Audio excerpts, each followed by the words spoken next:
పద్యాలాపన కార్యక్రమంలో ఈసారి 5వ తరగతి చదువుతున్న కుప్రహీనకు మొదటి బహుమతి వచ్చింది. మరి ఆ విద్యార్థిని వేదిక పైకి సాధారణంగా ఆహ్వానిస్తూ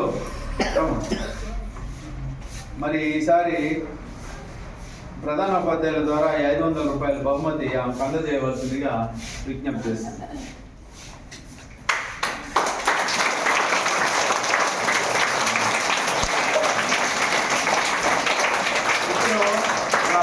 ఇప్పుడు అమ్మాయి మొన్న పాడినటువంటి ఆ పద్యము ఆలపిస్తుంది.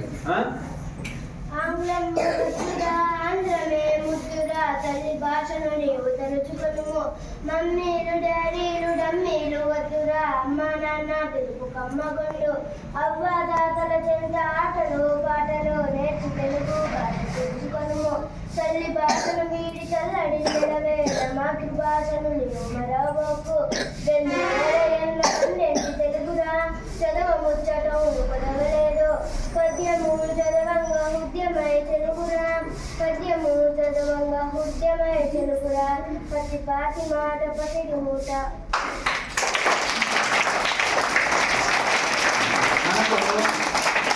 ప్రతి నెల 1000 రూపాయలు గడ్డం దేవి ప్రసాద్ గారు మనకు అందిస్తున్నారు. ప్రతి రెండవ శనివారం 4వ శనివారం 500 చొప్పున వారు గతంలో లాగే మనకు కూడా అందిస్తున్నారు. వారికి కూడా ధన్యవాదాలు.